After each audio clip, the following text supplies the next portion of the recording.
Hello, and welcome back to the Break the Twitch podcast on doing more of what matters through minimalism, habits, and creativity. I'm your host, Anthony Ongaro. In this episode, I have Aneela Kumar joining me. Aneela is the HabitAware co-founder, an entrepreneur, a mobile app designer, and mom to two little boys. Aneela shares a secret she kept for 20 years and how it led to the creation of a unique smart bracelet. We discuss vulnerability, the importance of awareness, decluttering with kids, in addition to the reality of raising a family while running a startup. This podcast is made possible by the Break the Twitch member community. The member community is a way that you can support the work I'm doing with Break the Twitch, aka help keep this podcast going, and get access to a bunch of things that I'm creating for members. So there are audio courses designed to be listened to each morning to help start your day with intention. There's a private Slack channel where you can discuss anything you want around minimalism, habits, and creativity with other members and share things that you're working on, which has been a ton of fun so far. Basically, there's a bunch of benefits if you do support Break the Twitch and this podcast. And if my work has been meaningful to you in this way, I would greatly appreciate your support. You can learn more at breakthetwitch.com/community. But for now, let's start the show.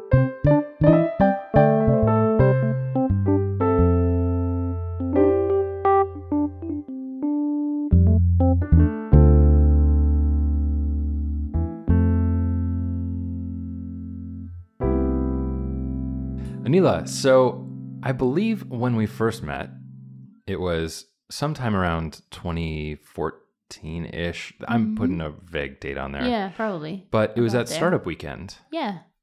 And so I was doing some silly startup and you were doing a cool startup, if I remember correctly. I don't think so. What were you working on? I think that was the year that I did something called This Shirt, That Tie. Oh, yeah. A style engine. Cool. For men. Yep. To help decide what tie to wear. Yep.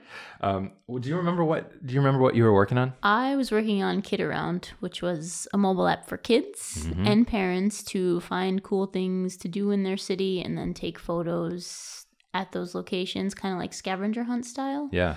And then at the end of it, the goal was to create a photo book so that, you know, as a parent, you didn't have to go sift through all those photos afterwards. It just sort of did it for you. Yeah. It was pretty fun. You won. We won. You won the startup weekend. It was super exciting. Yeah. It was like the first time I had shared that idea with anyone. I'd had it for a really long time. So it was exciting. And it gave me the confidence to actually try to make it happen. Yeah. And did you continue working on, I'm pretty sure you continued working on it after. I worked on it with one of the developers from that weekend for about a year or a year and a half maybe. We got to the point of proof of concept and a mobile app in both app stores, but then some other stuff happened, so I had to kind of shift gears. Welcome to life. Welcome to life. Yep. Yeah, that's how it goes. Was that one of your first entrepreneurial ventures of sorts? Yeah, that was my first jump into wanting to do my own thing. But I don't know, I've grown up around entrepreneurship. My dad was his own business owner for his entire life. And even looking back, it just clicked in my mind that my mom was her own business owner too, because I always saw her as a dentist, but it was her own office. So she was managing, everything from employees to patients to actually doing, practicing dentistry. But it never clicked in my mind until very recently that, hey, she did that. She built that. She's an entrepreneur, right? Yeah, she's an entrepreneur too. So very into that world. And I studied business to kind of try to, because I knew at some point I was going to do something on my own. Around when did you get that idea that you wanted to do something on your own? Or what was it that sort of started that engine? I think seeing my parents, honestly, when I was a kid, I was playing Office. I was the kid that was pretending to own a ton of hotels around the world and cruise ships and, putting out fire. I don't even remember, but me and my friend would play Office. We would play something's wrong on the cruise ship. We have to go see what's going on. Or I don't know. It was, whereas my sister grew up playing house and school, and she studied and, has a master's in education and then became a full-time mom. And it's just just what I saw and what I started to emulate, I think. At what point in your life did your parents start their businesses, or was it pretty much your whole life? Yeah, it was pretty much my whole life. They moved to the U.S. in 1975 with $500 in one suitcase and got to work. Like, that was what they did. My mom, she took a couple of years to get her dental license here in New York, where I grew up. And then from there, one of her friends helped her start her practice. And then from there, she kind of took a leadership role in that practice and was part owner and like the managing partner of it, essentially. Yeah. And then my dad did work for other companies. We still are not quite sure exactly what he did. He passed away a really long time ago. But he was in like imports and exports. And yeah, he'd get to travel all over the world looking at products and bringing them back and vice versa. Wow. And then he went out on his own doing that. So he had an office in our basement. So it was kind of nice too, because I'd come home from school, I'd run downstairs and say I'm home, and he'd be like, that's cool. And then I'd go and watch TV or do my homework, or watch TV and do my homework at the same time. I don't think I could watch TV and do my homework. I had trouble just even doing my homework. So I'm impressed that you could do that. With the first startup, you worked on that for a while, and you said some things came up. What was the next thing for you? Well, for me specifically, at the same time that I was working on this app for kids, some other stuff was going on personally in my life, namely that for a very long time I've had this mental health disorder where I pull out my hair, and it's called trichotillomania. And since I've had that disorder since like my teens, I had hid it, because as someone going through this disorder, there's kind of a perception that it's a choice. And because of that perception and the shame associated with that and the judgment you receive when you do share, you kind of shut people out of that part of your life. So for 20 plus years, I shut people out of that part of my life. Wow. And as I'm working on Kid Around, it's pretty stressful. And so I'm actually pulling out hair more than normal. I'd also just had my first son, so the hormonal component of that as well impacted my stress levels, which impacted my hair pulling and anxiety. And then one day my husband caught me without eyebrows, and I finally told my husband, who I had promised to spend the rest of my life with in sickness and in health, I finally shared my hair pulling secret with him. And from there, he and I set out on a journey to make me aware. And so we did research, and we just thought, we're sitting on the couch one day and I'm busy pulling, watching TV, and he just gently grabs my hand, and I just turned to him and said, I wish I had something that wasn't you that would just let me know when I'm doing this, because it's so subconscious, it's so automatic. Even when the voice in my head was saying, oh, I just got to get that one, like I kind of knew, but I didn't have that control. And so we set on this journey just for fun to see if we could build something, but that something became something. So I kind of had to put Kid Around on the back burner, because it just made more sense for me to spend my time on this other thing that, while Kid Around, I truly believe, was solving a problem for parents and for kids, connecting in real time, leveraging digital media for that. And then also that, how do you keep track of all those memories? Otherwise they just go into our photo library, which is a cemetery. Still very much believe that that's a problem to be solved.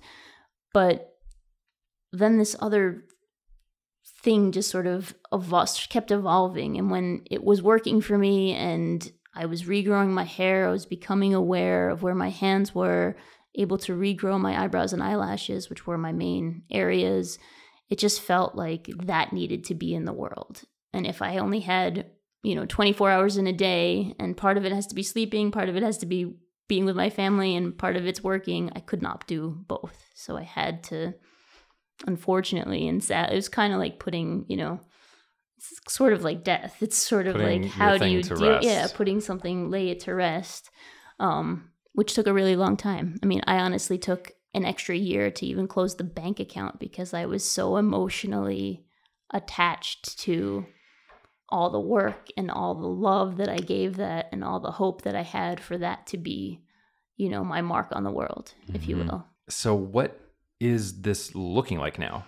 And how long have you been working on this specific solution? Yeah, so we started ideating on this in late 2014. So I think actually the startup weekend was 2013. Okay, it must have been 2013. Because it was much after.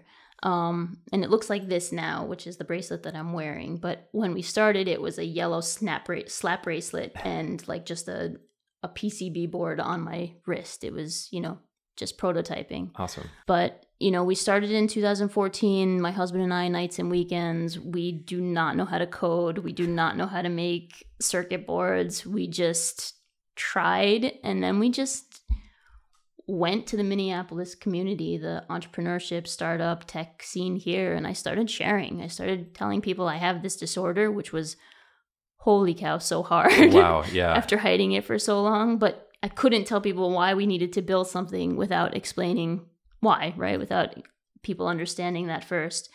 And I used to work out of a co-working space called Coco. Yeah. And I shared, which is now called Fueled Collective, but I started sharing with friends there. And then someone mentioned to me that there was a hackathon coming up. And so we tried to kind of post our project on this hardware IoT hackathon day. And we started to meet people in the community that actually had the technical capabilities to make this thing happen.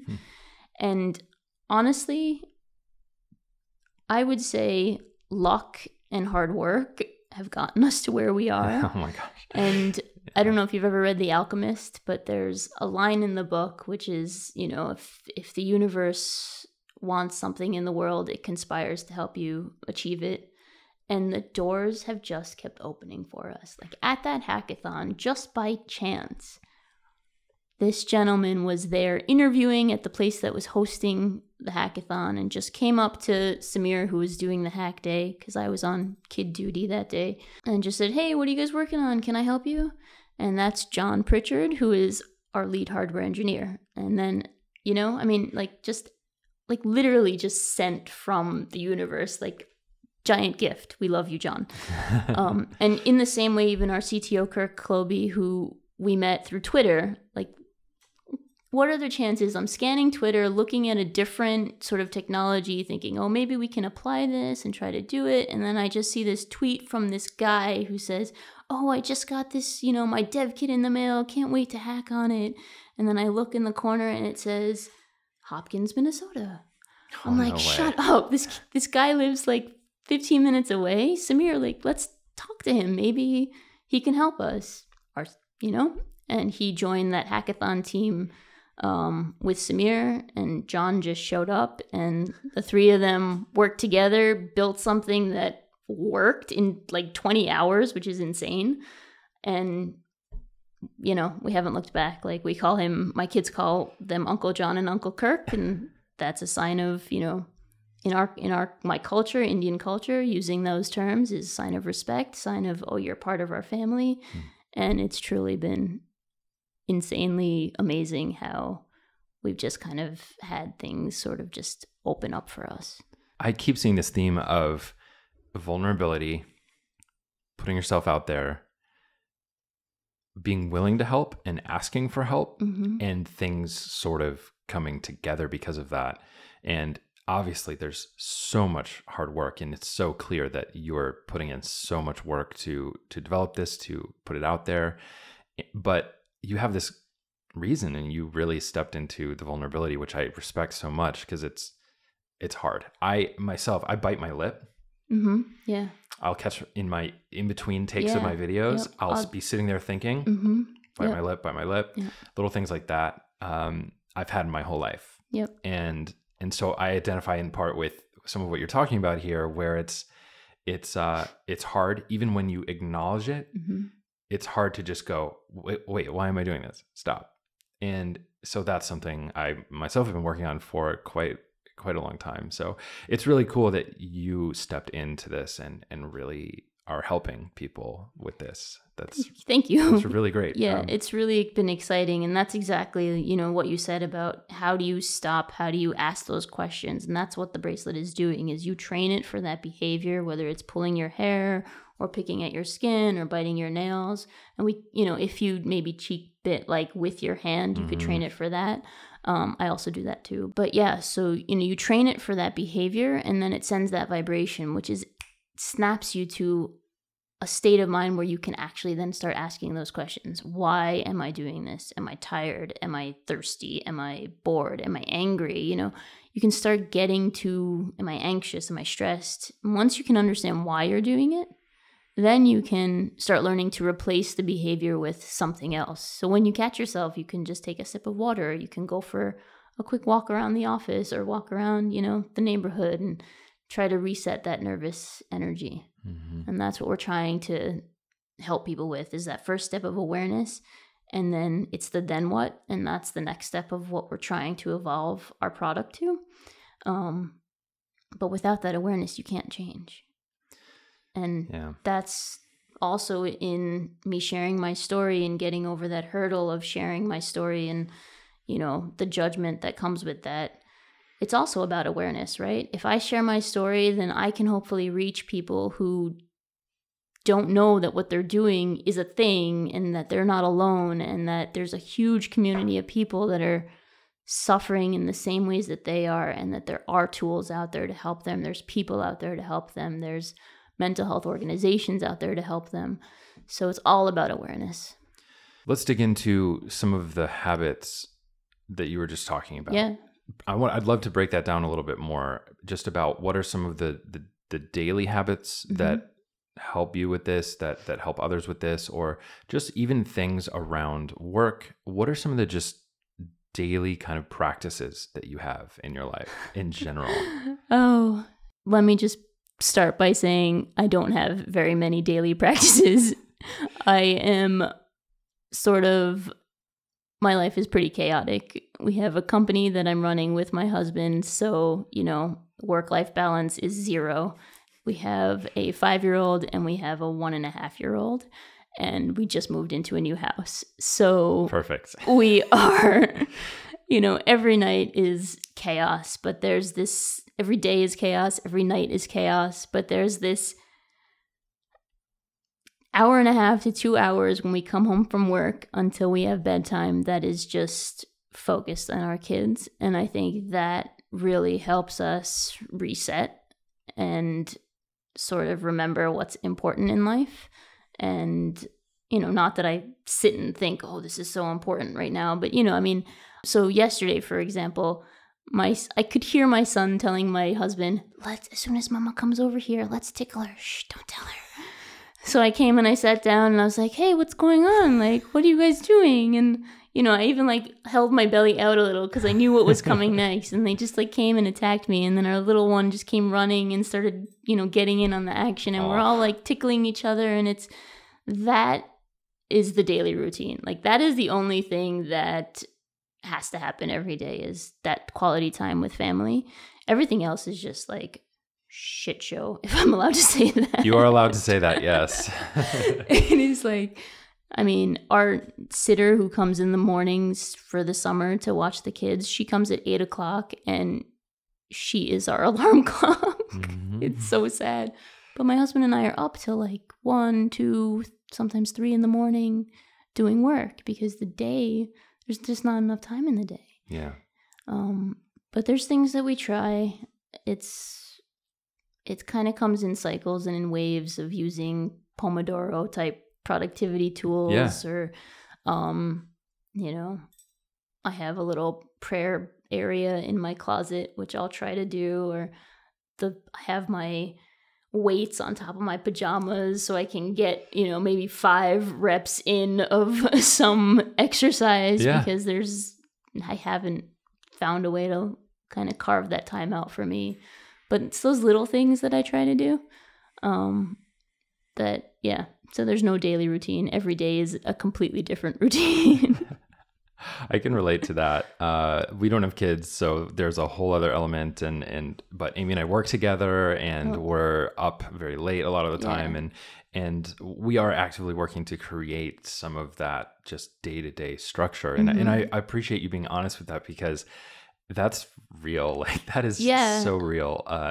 Just what it looks like day to day. The people that talk about, I get up at 5 in the morning and I do 20 minutes of meditation and then I read a book for 30 minutes and then I take a 30-minute hot shower. I'm like, you don't have kids. Yeah. You do not have kids. Yeah.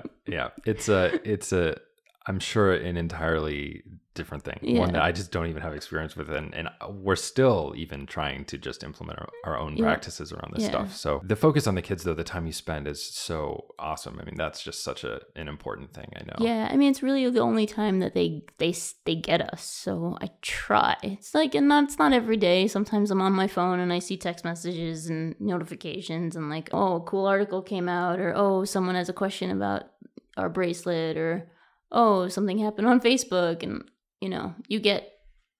sometimes you get unfocused, but we try our best. Mm-hmm. Yeah. And honestly, life is lived in the, what's the word? In the chance moments, right? Mm-hmm. Like, you can't structure everything. If you structure everything, you're going to miss out on all the fun surprises. Yes. For us, that there has to be this balance. Yeah. And it's interesting. I don't know if your husband and you have this balance as well. I think a lot of the times opposites attract in a lot of ways. And so with Amy and I tend to be very like here now. Amy is doing a lot of like the planning in terms of the forward thinking stuff. And I'm more on like okay, what's now in here? And we're trying to find that balance between me being more structured in terms of that and then but also being in the moment, but having structure in our days so that we can actually have that framework, so that we can just like leave and go on a bike ride for an hour and go get some exercise without just sitting here and letting the whole day go. Yep. So it's really hard. It's really hard. I do think we definitely, Samir and I are opposites in a sense. Like, he's more, I would say, practical. Mm-hmm. And I'm probably a little bit more like dreaming. But it works. Yeah. He grounds us and I'm like the balloon and he's the basket, Yeah. So it helps. It works for us. And I think I like that even analogy too. Our home dynamic is like, our work dynamic is different and our home dynamic is different. And that also works for us. And I think that actually helps us sort of delineate between the two. Like, sometimes we get asked, how is it working together as husband and wife? And I don't know, it's weird. I don't think of him as my husband at work. I think of him as, my working partner, or, I don't know. It's just like something that I'm just able to do is just, I work with you when I'm here. Yeah. Not to say that, but then at home we like sit on the couch and we work and it's still, I don't know. So you're leaving the house to go to an office? We have an office. Okay. Yeah, we have an office just 10 minutes away from home. But for a while we were working out of coffee shops and the house and stuff. Yeah. Do you have any tips? Because Amy and I started working together fully in October of this last year. You can probably see that our desks are right next to each other. That's how ours right are too. Here at home. Yeah. And that has been a journey in itself of working with your partner, and one that we're consistently just like, this is not time. We can't be laying in bed staring at the ceiling being like, what else can we add to the member community to help make it more valuable, to like, instead of just trying to fall asleep or like just have that off time. Yeah. Samir yells at me all the time. He's like, I'm trying to sleep. You cannot have these conversations with me. Like, then I don't sleep for another hour. I'm like, sorry. Right. But this is a good idea. Let's talk about it now. Sometimes you just have to say it, right? I totally relate to that. Now I just write stuff down in my notes, like on my phone. And I try. And we've actually, since moving, we now have an office space in our house. So now we don't take the computers to bed anymore, and we finish what we're doing downstairs and then we go upstairs. So it's been actually super helpful in, cutting off, like, we do not talk about work anymore. We also sleep at different times. So sometimes, because one of us has to stay up late and get something done. So that actually kind of helps a little bit, because then everyone's drifting off to sleep without any added interruption. But yeah, I mean, it's hard. Like, Samir and I sit like this together too, and our desks are L-shaped, and yeah, like his papers always come on my side. And I'm just like, keep your shit on that side. And I have my own like row of papers and I'm just flooded with mess and it's just all ideas and ideas and ideas. And who is going to have time to actually go and sift through and find those golden nuggets that may be sitting in a pile of 600 sheets of paper? Not me. But I think I'm a hoarder in that sense. An idea hoarder? An idea hoarder and a paper hoarder. Yeah. A notes hoarder.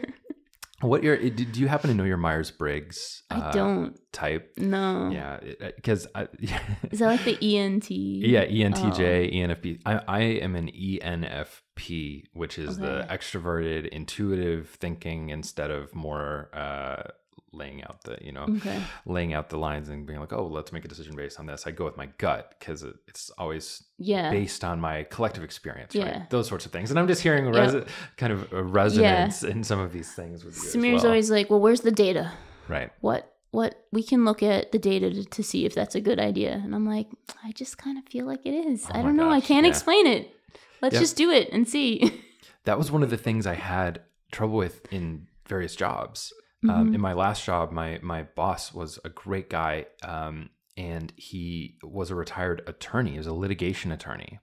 And so if you can imagine me being the marketing director, being an intuitive thinker that just has a gut instinct. Yeah. And I know that for so many people it'd be like, that's ridiculous. I need to see the data, right? And that was his kind of position. It was, if we're going to do these marketing things, I need to see the 10 bullet points on each as to why statistically this is going to work. And all I knew is that I had done startups, I had done other jobs, I had done lots of other things, and my collective experience was just telling me that this is the way we need to engage with people. And I couldn't. And it was for 3 years, it was like this constant thing of me having to try to adapt to something that I was not inherently I didn't function that way. So it was tough. Yeah, it's hard, but it also does challenge you to question, okay, is this a good idea? Right. Or at least it's challenged me to at least present my ideas a little more thoughtfully. So maybe I may not have the data to back it up, but I can at least point to why I think it's going to work, or rather than just like blurting out an idea. I think maybe that's where like husband and wife kind of comes in, is we're okay with pushing each other a little bit and like challenging each other in that way. Yeah, my life keeps coming back to the answer of balance, because absolutely it's wonderful to use the data to do this. And absolutely, when I was in my probably early 20s, I did a lot of things on a whim, and I did a lot of things just kind of because my gut was telling me, and some of them didn't go well. Some of them did go well, but finding the balance now in my old age of the early 30s, finding the balance between that like rational, slow, here's the data points, present it in the best way I can, exactly like you're saying. I've really deeply learned that too. It's really helpful to have that balance. You need both, right? If you're gonna do anything in life, you kind of need to take the rational approach and the emotional approach, and understand you have to meet in the middle, right? I mean, everything, even as we talk with investors and stuff, there's always this rational component of let's see the financial projections and let's see this and let's see that. But then we get to telling our story and how we grew up and how we got to this point of what we're building and how many people we're helping and sharing anecdotes. And you know that the emotion is coming into play, but as an investor, you can't ever really like acknowledge that, or you may not even see it. You may just be blind to it, where you just think you're thinking rationally. And I think that's everyone thinks they're thinking rationally, but you're influenced by emotion day in and day out. I know you said you moved into a new house recently and you played Min's game, the minimalist game, leading up to the move.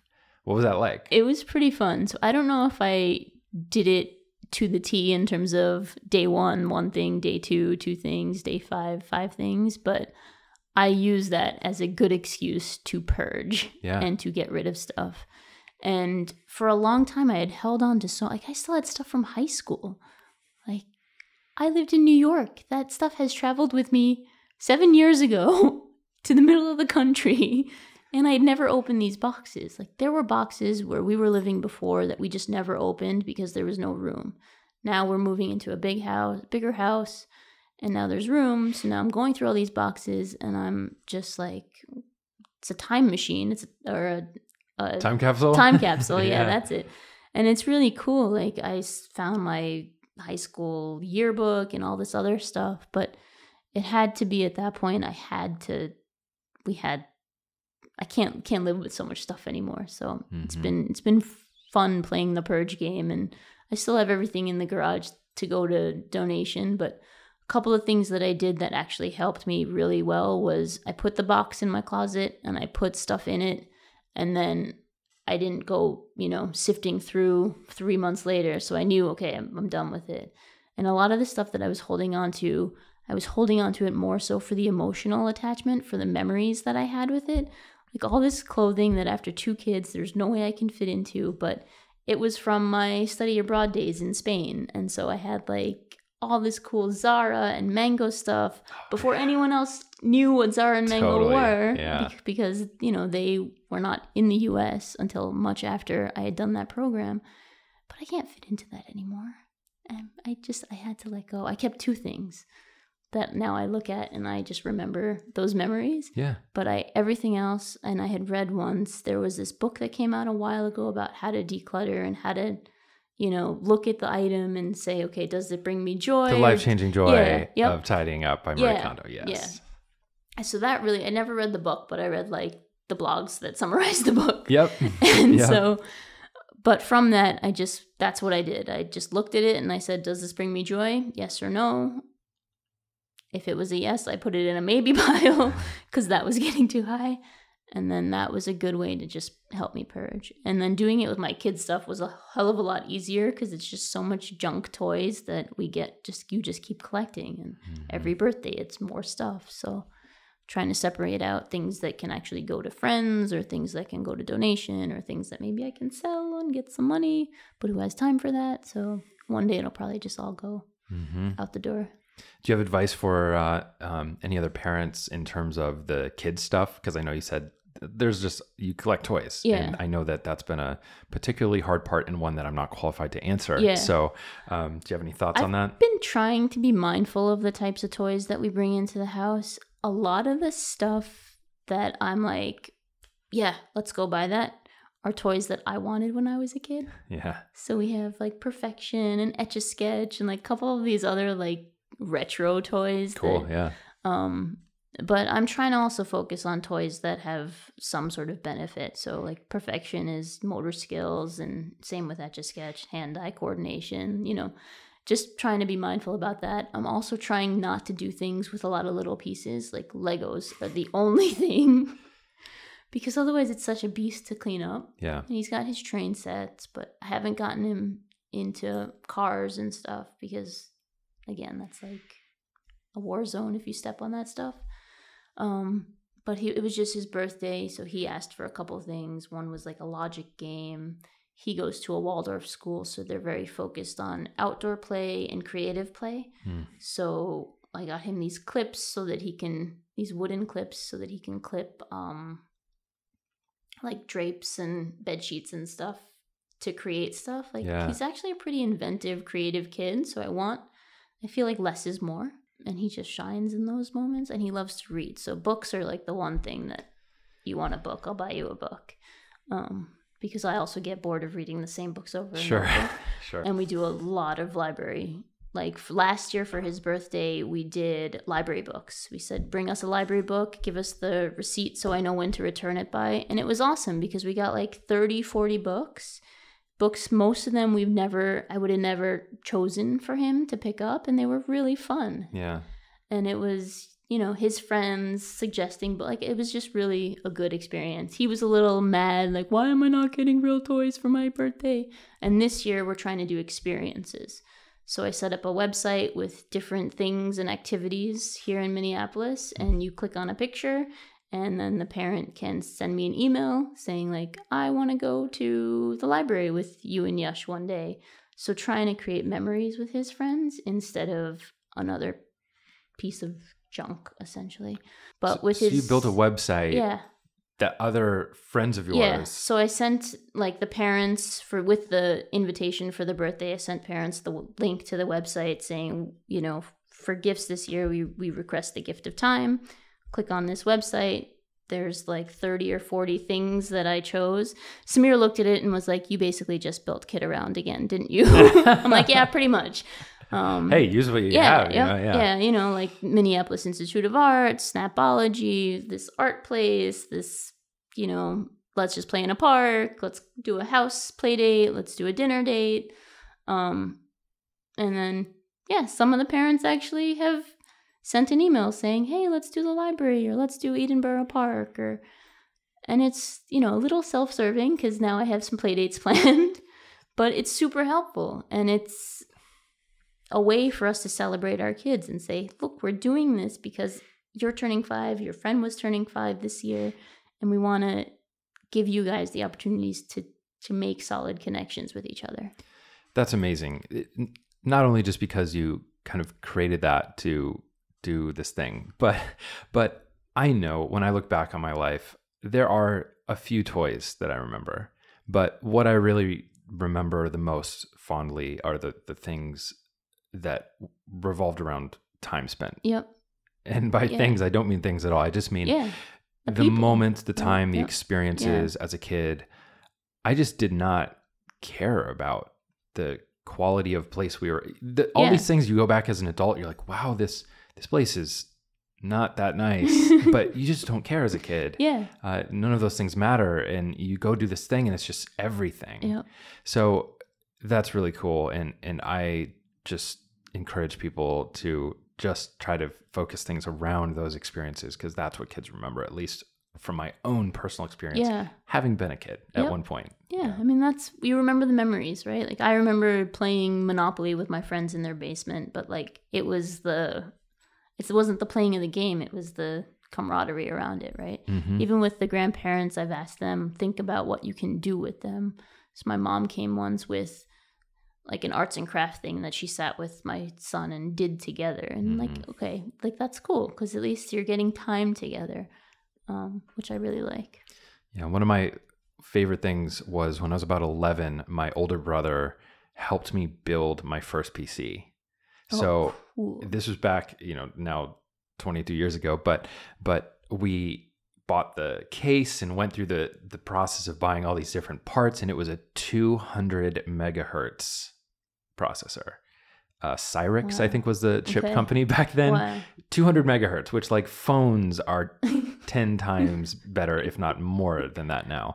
But just that process, it wasn't even the computer. The computer was a cool part of it, but it was the process of spending the time with him, building this computer together, and just being a part of that.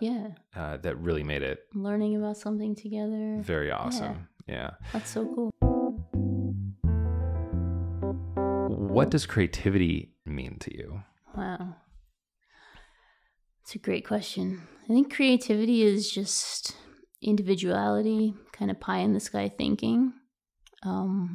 It's funny because I never really thought I was creative, or I thought I was creative, but then I went to advertising school and was like, oh no, I'm not creative.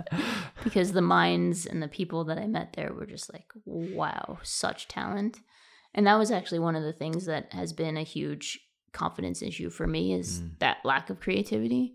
I think part of the reason Kid Around, another reason it didn't get off the ground as quickly as it could have or should have, was because of my inability to get creative with it, if that makes sense. Like I just didn't have the confidence that I could do this. I didn't have even though I had gone to school for kind of design and creative thinking, and even as a kid, I would play Office, but then the other thing I would do is I was really into arts and crafts and scrapbooking, and like everything that you do as a child, you should really, really take note of, because it's you telling you what you should be doing as an adult. Mm-hmm. But yeah, I mean, I think creativity is about individuality. It's about pie in the sky thinking. It's about just doing things that are different.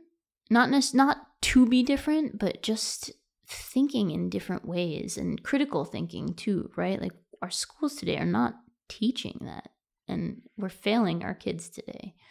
I remember my cousin who grew up in India, like he would be able to recite the 9 times table like just rote. That's how they were taught. They're taught to just, like memorize.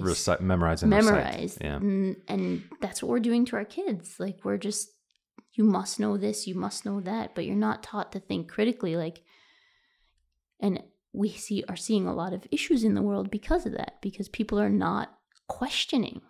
Is this the right thing to do? I may be getting paid by this company that's telling me to do this thing, but is it the right thing to do? Is this the right way to solve the problem?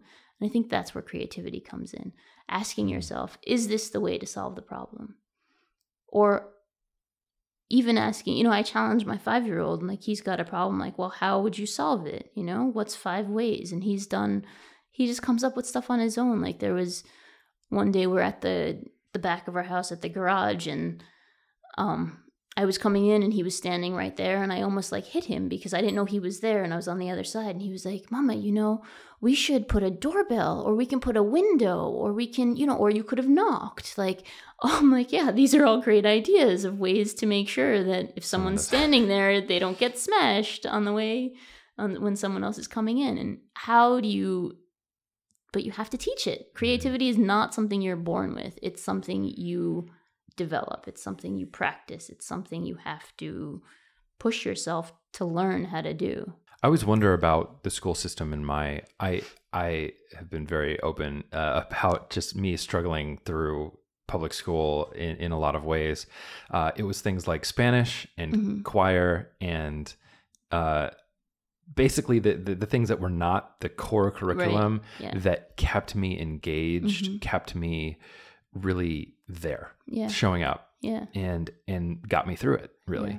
And which is why whenever schools are quick to drop arts and other programs like that, it's obviously I was very privileged to go to a big school that had those things, but it's always stressful for me to hear, because so many band, music, things like that are what is keeping kids engaged, that's active the conduit. with this stuff. So that's where data needs to come into play to show the importance of music and art as these are the pathways to creativity, right? These are the ways that the brain waves get strengthened for creativity. It's really sad to see that those are the first budgets to get cut, because that's where kids are learning how to be creative, and they're taking what they're learning, and it's all subconscious, right? You can't really like you're not recognizing the beauty and the magic and the math in all of that, but it's translating to being in science class, being in math class, being in English class, being in all these other things, which are the core that you need to learn.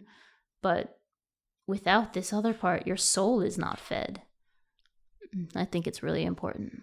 And I'm like you, I'm very grateful to have gone to what I call a public-private school, because it was in a really great place, and that's my parents doing to push themselves to move to this town. And I'm very lucky for us to be able to send our son to a school where he's getting a lot of that creative outlet right now at his young age. This is what kids need to be learning, is how to play together, how to socialize, how to talk, how to deal with, fights on their own, how to share, not ABC 1, 2, 3. Like, that can come later. Or that can come at home. Like, when you're around kids your age, that's the learning.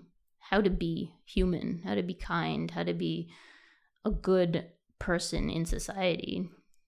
Because if all you're learning is ABCD, you're not learning that there is more to your life and that you have a purpose. And if you don't believe that you have a purpose, you're going to go on to just follow anything, That ties in directly with Break the Twitch with attention, and something that I've been reading a ton about and researching and just really digging into right now. The whole theme of Break the Twitch is minimize distractions, do more of what matters. And if we don't choose what that means actively, someone else is going to choose for us. And it will be easy for them to do so. And so it's a big thing to tackle. It's a big thing to say, all right, my only challenge is to work with the world, work with myself to live with purpose and do what matters most to them so that we can all be showing up in the best way for the people we love, for ourselves, for the ways that we help others.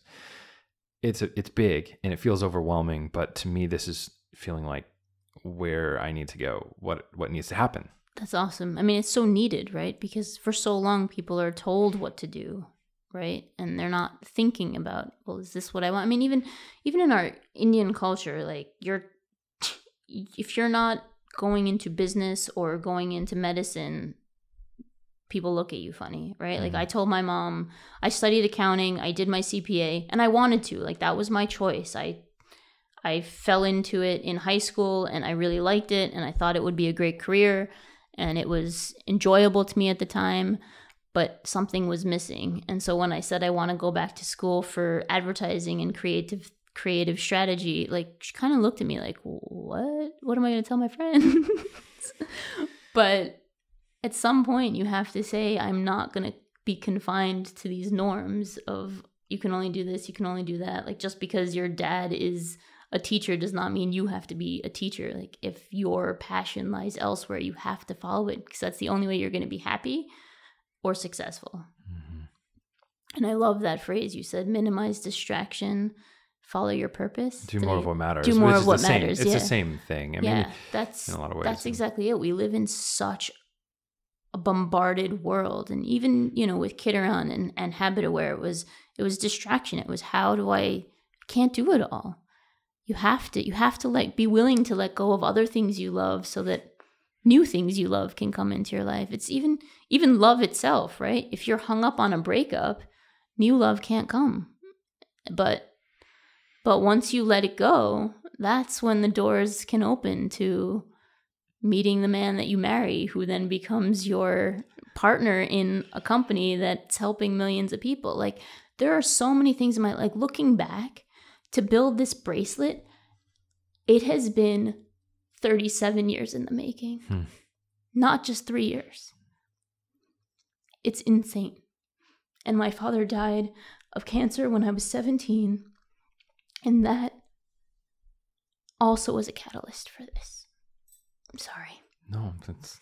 But it's through his illness that I met my best friend, who then years later introduced me to this random guy who was moving down to Miami at the same time that I was leaving accounting to go to advertising school in Miami. And all of this stuff, like if you just look back on your life is telling you something. And you can find what it is. I just think it's been magical. But you also have to kind of be a little like, believe in that stuff, right? Like if you don't believe that you have a purpose and if you don't believe that the universe or in a higher power that's trying to guide you, like yes, you have a stake in your fate, but some things are written. I've seen these things just everywhere. And I do believe that when you focus on the possibility, when you focus on the do, be, do, have concept of the world is working for me, not against me, or this isn't happening to me, this is happening for me.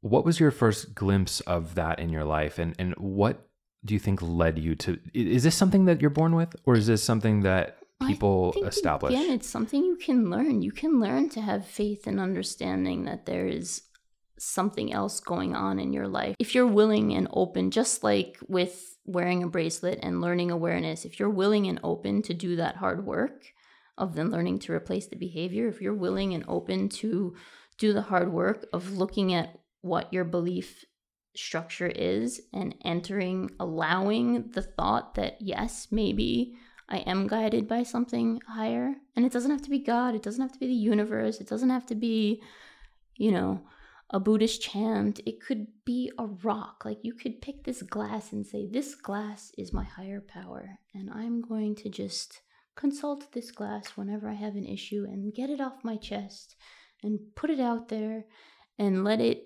help me like de-stress and think about what's going on instead of mulling over it and over and over and over. and you get locked in your brain. But if you can open up and allow yourself, and I have no clue how, it's taken me a long time to get here, but I've been spiritual for a lot of my life. I don't have a religion. I go to church. I was sent to vacation Bible school when I was a kid. We're Hindu by practice, but I do Buddhist chanting. Yoga, meditation, those are from our culture. So they're things that just naturally kind of come to a part of my practice. Mm-hmm. But yeah, I think the Bible has some beautiful words in it. The Quran has beautiful words in it. The Mahabharata has beautiful words in it. But at their core, it's all be a good human. And I don't understand why people can't understand that. Mm-hmm. That's it. Do good to others. Good will come to you. That's the golden rule. That you don't need religion to understand. You don't need faith in the way that our culture has construed it. You just need faith in something, faith in yourself that, yeah, I can change. I can find what my purpose is. I can let it find me. And in some sense, you kind of have to do that. You have to kind of go down these wrong paths because they are actually the branches that get you to the right path. Mm-hmm. You have to go through accounting. You have to go through that breakup. You have to go through, a new school. You have to go through all this stuff to get to the person that you're becoming. And you kind of, like you said, I love that line. I've just recently heard it somewhere else. Dr. Shafali, I forget her last name. Mm-hmm. But she said, yeah, there are people that think of life as happening to you. So you're combative with it. Like, why did my dad get sick? Why did this happen to me? Why did this happen to me? Why do I have hair pulling disorder? Why do I have blah, blah, blah? Why don't I have XYZ? And then there's people that think life is happening for me. What can I learn from this? What can I take from this? What gift is this pain trying to bring me? It brought me a best friend. It brought me a husband. It brought me to Minneapolis. It brought me to this tech community. It brought me to build this device. It brought me to help hundreds of thousands of people. You have to be open to that. Well, it's challenging to see, especially when things are tough or things are happening that are often beyond control. Yeah. To see that. But I believe that 100%. It's so tough. My father died when I was 17 and I went off to college. For those 4 years, I was depressed as hell. And I drank those 4 years away. So it's not like, oh, I just knew this. Oh, this is all for me. Like, oh my gosh. This is taking me. I'm 37 now. Right. So it's taken me 20 years to get to the point where I'm like, he didn't die. He's still here. It's gotten me that, like, it's taken a really long time. But time does heal if you allow it to, if you work at it, if you write about it, if you acknowledge it, if you talk about it, if you really try to understand the why. Not lament about it, but understand, what is this purpose? What is its purpose? What am I supposed to do with this? Mm-hmm. That's where kind of the Dr. Carol Dweck has done research on the growth mindset versus the fixed mindset, right? In children, right? You tell a child that they are intelligent versus you tell a child that they are learning to be intelligent, or, very like fixed characteristics versus, oh, you worked really hard at that. Right. And just the shift of how you speak to a child can help them grow and understand that not everything is so linear, that, yeah, I'm going to make mistakes and mistakes are okay and you don't have to be perfect, but that's how you are going to grow and you will better yourself. If you're told right at the beginning, you're never going to be a doctor, well, yeah, okay, let me just cross that off the list. Let someone else tell me what I'm going to be. Like, hell no. For 20 years, 30 years, I've done that. Not anymore. You cannot.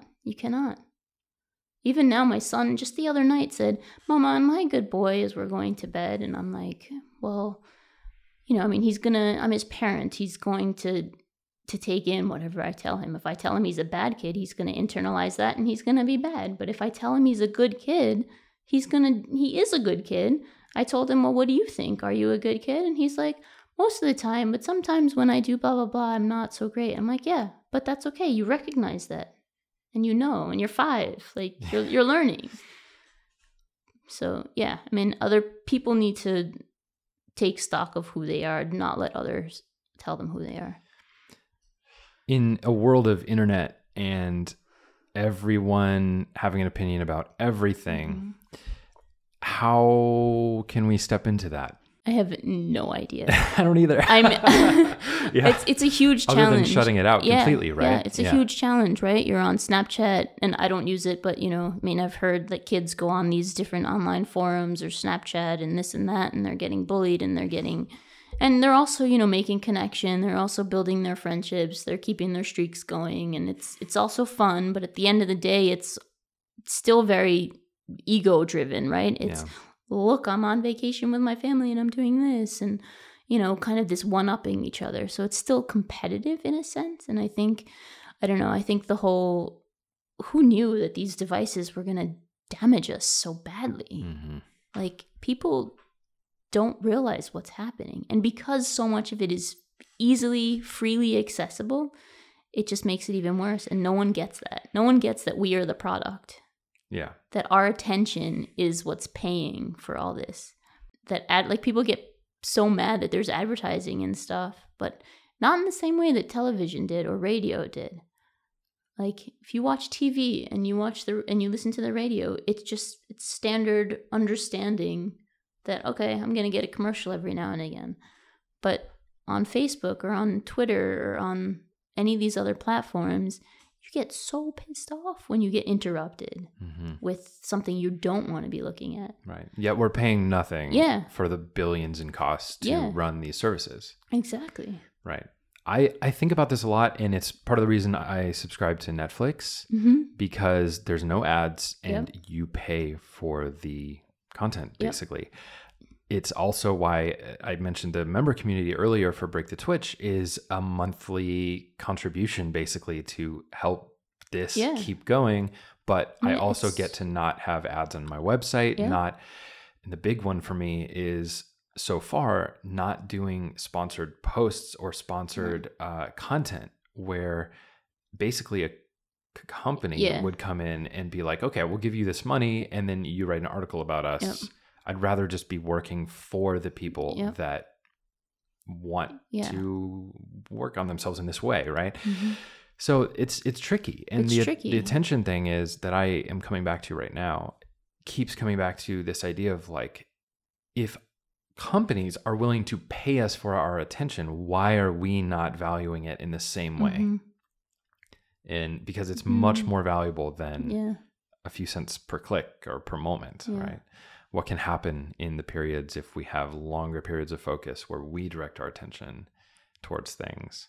Yeah, and how we spend that attention, right? How we spend that time, and how we can be doing such amazing things if we weren't. I mean, last night I spent an hour just looking at dumb videos when I should have been working, or I should have been, I don't know, sleeping or doing one of my art projects that I wanted to be doing. Should is a tough word. Should is really bad word.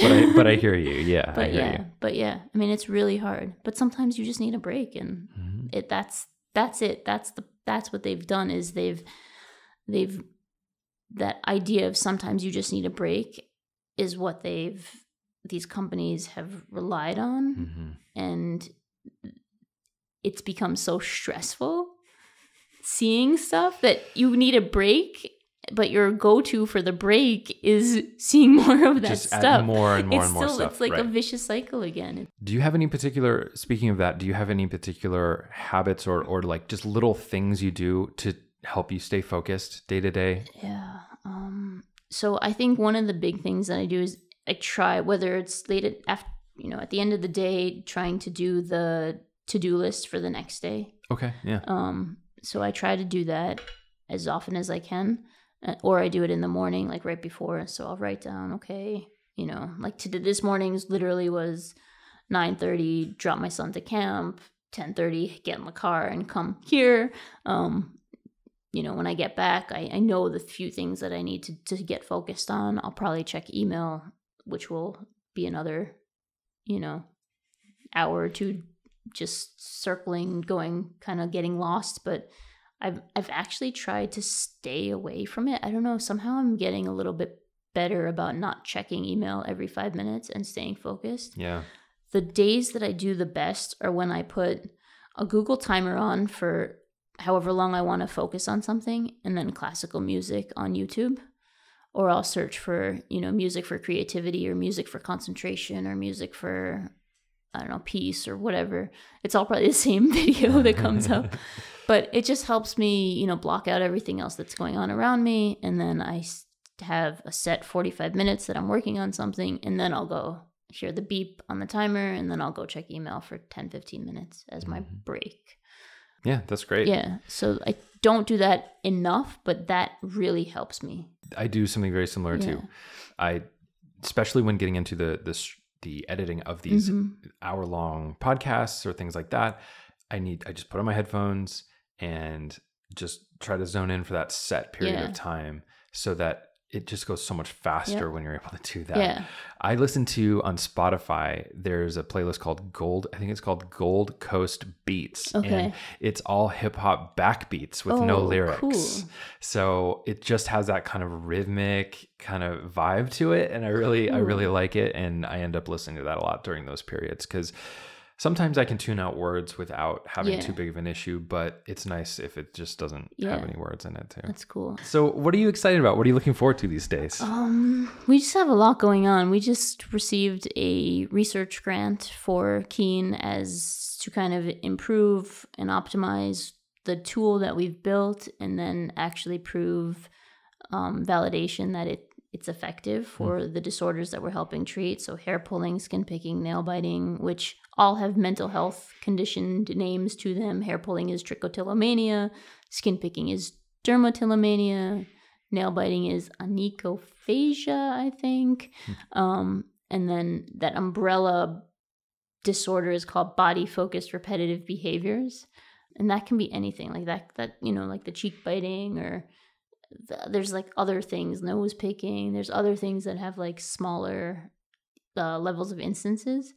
But that's kind of the big thing that we're working on is building out the app to accommodate for this grant, what we're going to be doing to basically prove that we know it's working because we have people writing in on a daily basis saying, you're changing my life. I've become aware and I'm not pulling or I'm not picking as much and my skin's clearing up and my bald spots are growing in. So we have that anecdotal evidence, but to get to be working with an expert in the field to do research to say, yeah, this is effective and we're building it in a way that incorporates evidence-based treatments that you would do with a psychologist. One, to either do it on your own or to actually enhance if you are working with a therapist, because sometimes you can't find a therapist that understands these behaviors. But if you are working with one, then we can make that treatment all the more effective. So we're getting there. And that's what's super exciting is it's always kind of continuous improvement. Like you're never done.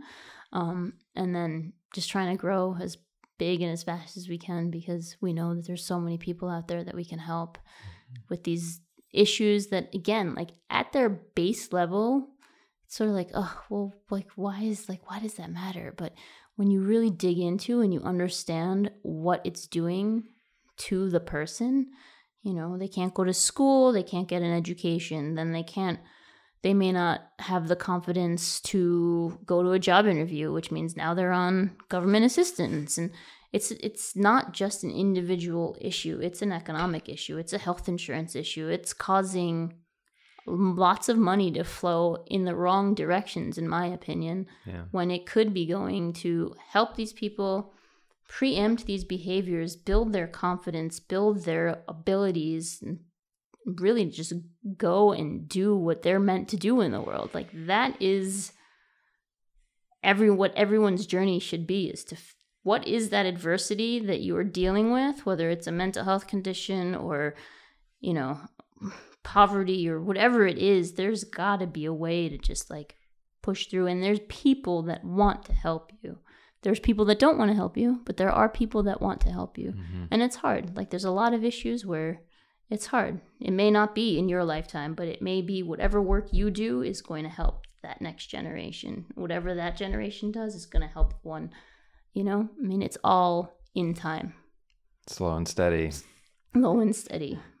Yeah, it's the biggest change always comes with just slow, consistent steps about that stuff. Always. It's frustrating. It's frustrating because sometimes you don't see the change, right?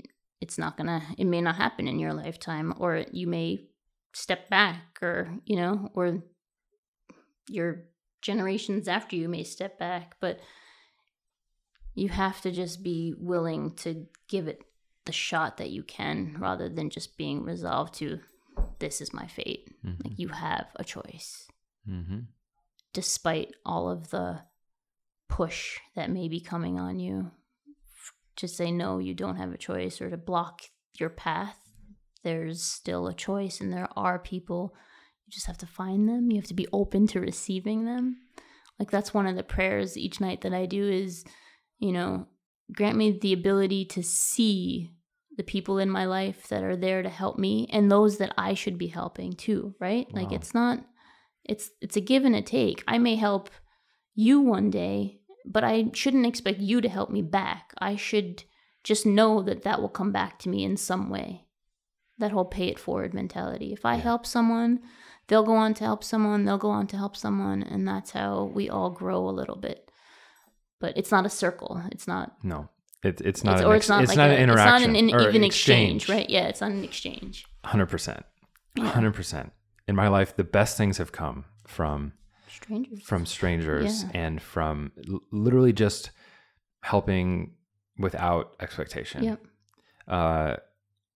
Just the best things in my life have come from just helping without expectation. I met Amy because of someone I was helping without expectation of return. Yeah, I saw the video of you two. I was listening to that, and that's you just don't know, right? And it is a little self-serving. I mean, I help people because I know that it's going to come back to me. Mm-hmm. But that's okay. In one way or another, right? In one way or another, like when I volunteer, or when I just go out of my way to try to help someone, I know it's coming back to me. It is a little selfish. It is a little self-serving, but that's okay. That's okay. I don't think that's bad. That's a good selfish, in my opinion. I agree fully. So, Aneela, where can people find you online? My online home is our company website, which is HabitAware.com, and HabitAware is also our handle for Facebook, Twitter, and Instagram. Perfect. So super easy. So HabitAware.com. Yep. And I'll put a link to that in the description of the video and Thanks. the podcast notes as well.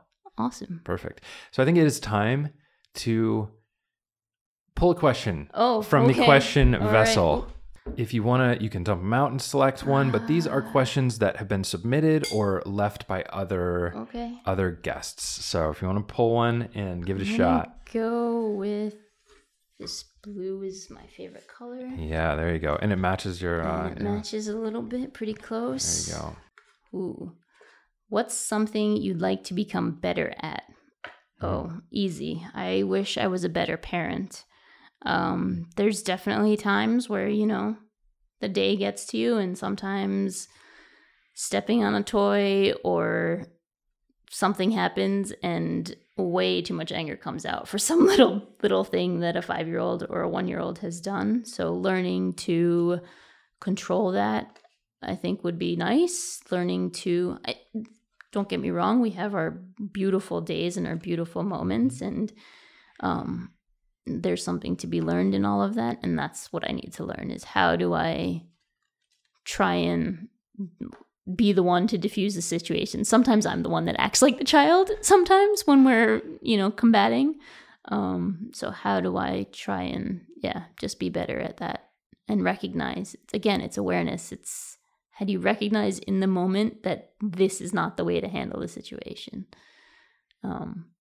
Yelling and there's moments where I'm on the ball and I get down to his level and I talk to him sweetly, and then there's moments where I'm just like, you just have to scream. Yeah. But how can I have more of those better moments where I can calm down, I can reset? And those are skills that I'm trying to teach him. I'm trying to teach him to take 3 deep breaths when he's getting upset. I'm trying to teach him to walk away from a toy when he can't figure out how it works, to give himself a moment to reset and then try again. And so I need to practice what I preach, right? Yeah, we all do. So that he gets it, right? He's learning from us. Like he is a copy, he's a copy of me. I will hear him say things that I have said to him, and I'm just like, oh my God, that's so obnoxious. Like, what did I just teach him? You know? And so how do I get better at that? Like, how do I get better at that? So, yeah. Yeah, that's a great answer. We all need work around those things. We all need work. But that's the beauty of life. It's constant, continuous improvement, continuous right? growth. There's always something you can be better at. Well, thank you so much for sharing all of this today. And it was a pleasure to have you. It was so fun. Thank you. As always, I'd love to share something that really inspired me from this conversation with Aneela. But first, as I'm sure you've heard before and you probably know, reviews are essential to getting the word out about podcasts like this one. So if you use Apple Podcasts, I would greatly appreciate a review, especially if you've been enjoying this podcast. Thank you so much for doing that if you do take a moment to do so. One of the things that really hit home for me in my discussion with Aneela was simply the idea of showing up, the idea of doing things for others without an expectation of return. Just volunteering your time or doing things to help people achieve whatever it is that they're trying to achieve. Now, this is something where you might need to find some balance or set some boundaries around what you're willing to give away, what you're willing to show up and do on a regular basis, because I have heard stories of people that take advantage of those types of situations when you're willing to show up and just kind of see what happens. In any kind of relationship, there obviously is going to be back and forth over the long period of time, even if it's not a tangible back and forth. There's some element there where both parties are benefiting from a long-term relationship like that. But I do believe that there's something special about people that show up to things without really knowing what's going to happen, or just without knowing what they're going to get out of it. There's an openness to it, and there's this just general goodwill throughout any group of people that tend to do that. And I saw that evidenced at a camp retreat weekend that I was just speaking at recently, where everyone there, a lot of them were there for the first time and they didn't really know what it was going to be all about, but everyone was there and willing to show up. And the more and more I see that, the more and more I'm inspired myself to just show up to things and just see what happens. So maybe in your day-to-day life, you can find some opportunities to find some balance, or it might be simply showing up for some things, even if you can't see a tangible outcome. You never know who you're going to meet. You never know what's going to happen or what amazing opportunities will come just by going out there and showing up. All right, so if you're listening to this in your favorite podcast player, remember that there are full video versions on YouTube, along with tons of other 3 to 5 minute videos about all the topics of minimalism, habits, and creativity, all there on the channel that you can check out at youtube.com/breakthetwitch. And if you're watching on YouTube right now, you can also grab these audio files through any of your favorite podcast players. Thank you so much for listening. I really appreciate it. And remember, you can check out breakthetwitch.com/community to learn how you can support this podcast and keep this thing going, in addition to getting a ton of great benefits.